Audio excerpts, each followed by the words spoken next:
करवा चौथ की आप सभी को बहुत सारी शुभकामनाएं। इस साल मैंने करवा चौथ का उद्यापन किया था, तो पूरी विधि जो है आपको इस वीडियो में देखने को मिलेगी। और व्लॉग अगर अच्छा लगे तो लाइक और शेयर कीजिएगा। और सबसे पहले मैं मेहंदी लगवा कर आई और दोनों हाथों में, और घर आके जब अपने हस्बैंड को दिखाई तो उन्होंने कहा कि मैं मेरा नाम खुद लिखूँगा जो कि मुझे बहुत अच्छा लगा। और ये देखिए रंग कितना सुंदर आया है मेहंदी का। देखिए यहाँ नाम मैंने लिखवाया है, लेकिन उन्होंने खुद ने भी लिखा और मेहंदी बहुत अच्छी लग रही है।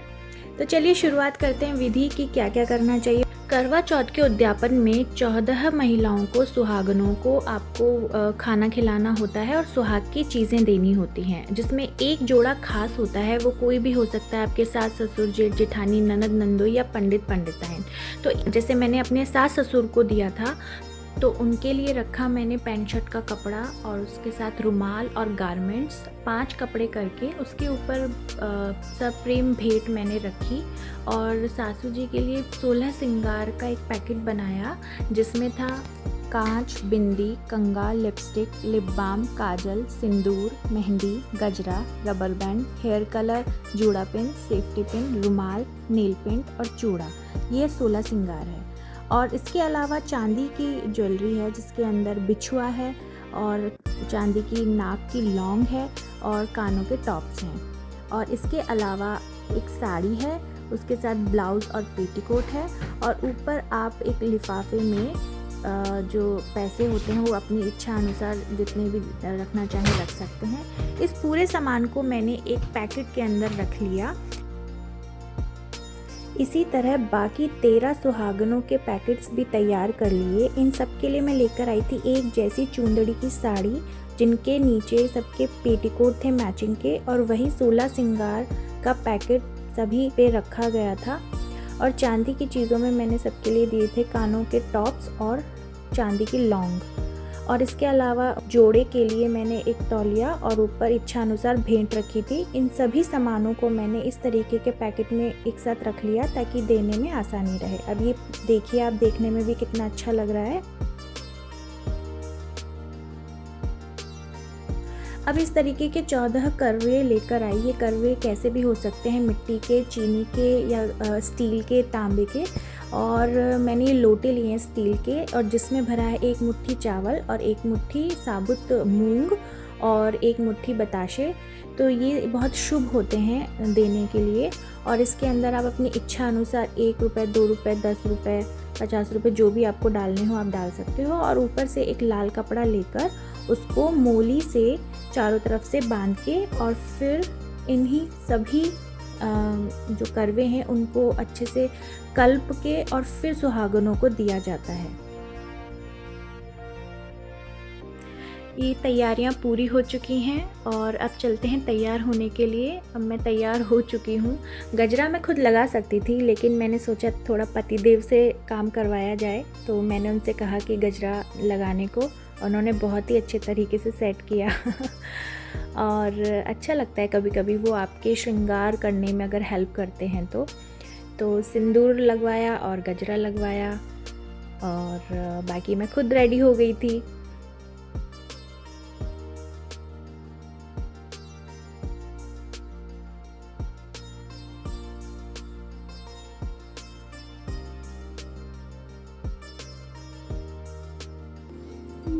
यहाँ मैंने कोशिश की है सभी 16 सिंगार को उस दिन पहनने की, क्योंकि जो 16 सिंगार आप देते हैं वो कोशिश करें सब आप पहने तो शुभ होता है।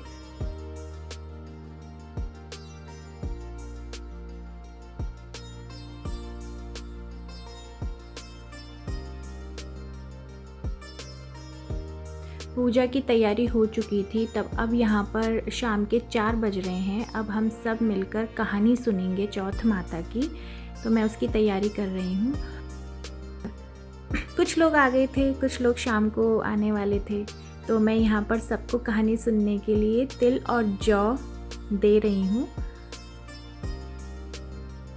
और मेरी जो बड़ी ताई सास हैं वो हम सबको कहानी सुनाएंगी। और सबसे पहले चौथ माता की कहानी सुनाई जाएगी, उसके बाद में गणेश जी की। आप आगे देखिए। चंदा हो गया है, एक बहन बेटी को हो गया है, हमारा रहा हो गया। और यकीन ना समझी पहले भोरी भारी रह मैं दे दिया आज जब तक तो मेहतरानी कोठा ने उखाड़ तैयारी देखो मैंने रोटी नहीं खाई, पानी नहीं पियो, मेरा मुँह तो बेचारी बांदी बन गई। और बेटा की मैया, पति की पत्नी, भैया की बहन, ये चार चौथ में जरूर करे, 4 महीने नहीं करे तो 2 महीने तो जरूर सीखे।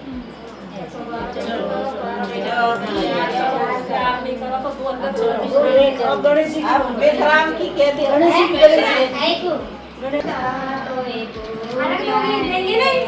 इन्होंने चढ़ाया, मैंने भी चढ़ा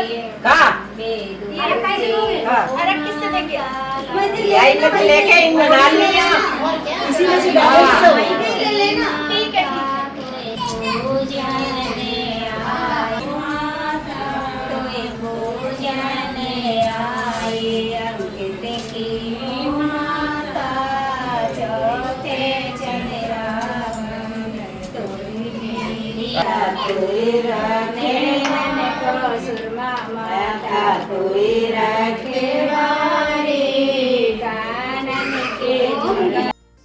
कहानी सुन के घर की सभी औरतों ने एक एक करके चौथ माता की पूजा की।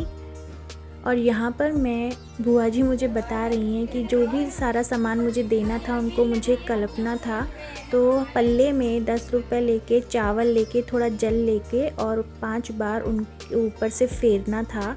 यही सारा सामान मैं सभी सुहागनों को देने वाली थी। और हाथ जोड़कर उन्होंने मुझे कुछ प्रार्थना बुलवाई, वो मैंने बोली।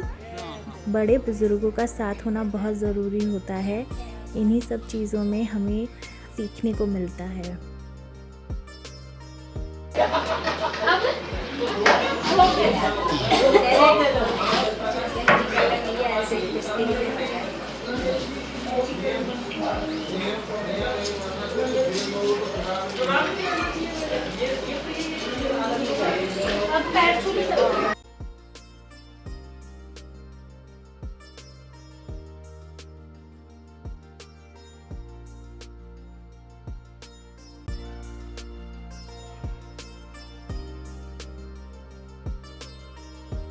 पैर छूने के बाद में मैंने सभी बच्चे, घर के बड़े, सभी औरतों के तिलक किया और उसके बाद में हमने माता जी की आरती की।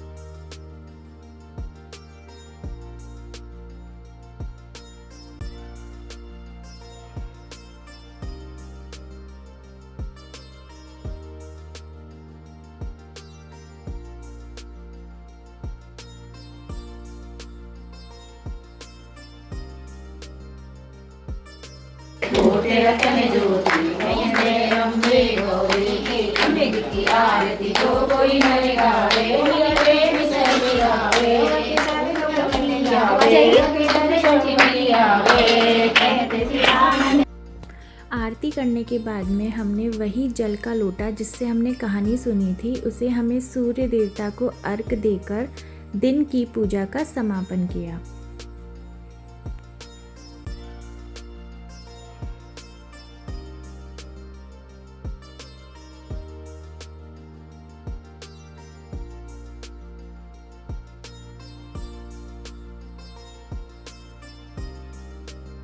दिन की पूजा हो चुकी थी, इसीलिए हमने सबने ऊपर कुछ रील्स बनाई और फ़ोटो सेशन किया। और ये रील्स आप देख सकते हैं मेरे इंस्टाग्राम पे या यूट्यूब पे, शॉर्ट्स भी हैं। और फ़ोटोज़ क्लिक करवाई और बहुत मज़े आए। चाँद निकलने से पहले हमने जोत देखी, माता जी को भोग लगाया। और आप जैसे देख सकते हैं थाली में 13 जगह पूड़ियाँ हैं और उस पे मीठा है। आप मीठा कुछ भी रख सकते हैं। और ये 13 जगह उनको बनाकर और इनको भी कल्पा जाता है। भोग लगाने के बाद में अपने पल्ले से उसमें पानी लेकर और 5 बार जो पूड़ियाँ थी, भोग था, उनको तिलक करके 5 बार उसको फेरी लगाना था। इस तरीके से इस प्रसाद को सभी महिलाओं को खाने से पहले देना था।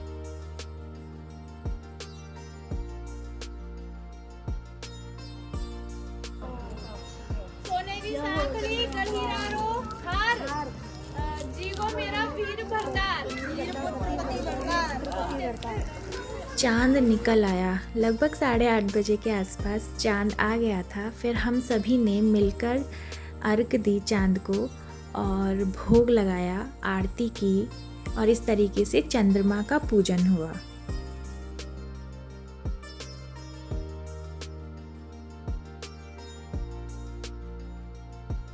चंद्रमा का पूजन करने के बाद में पति के तिलक किया, उनको भोग लगाया, मीठा खिलाया और पैर मैंने छुए, जो कि उनको बिल्कुल पसंद नहीं है पैर छुआना। उसके बाद में हम सब नीचे आए खाना खाने के लिए। तो यहाँ मैं सबको वो प्रसाद दे रही हूँ जो मैंने कल्पा था और सबके तिलक करती जा रही हूँ और सबने अभी खाना शुरू कर दिया है। एक साथ खाना खाया सबने मिलके, बहुत अच्छा लगा।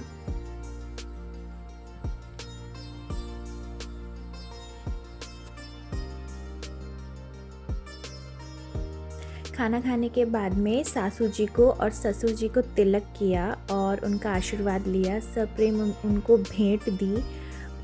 और यहाँ देखिए पापा जी क्या कह रहे हैं माँ से। पापा जी कह रहे थे चाची तेरे पास सामान ज्यादा है मेरे पास।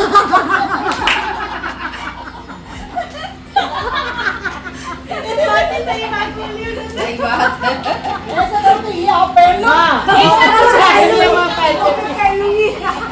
जल्दी जाऊंगा तो पत्थर उड़ जाएंगे सबकी। इसमें ज्यादा आरामदायक रहेगी। अच्छा आशीर्वाद की है ना, वीडियो तो ये बना रहा है ना।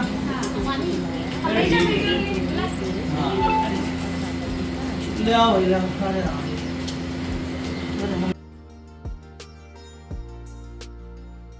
फिर मैंने एक एक करके सभी को सामग्री भेंट की। ये मेरी चाची सास हैं, ताई सास थी और ये मेरी मामी सास हैं और भुआ सास और मेरी सभी नंदों को मैंने सामग्री भेंट की।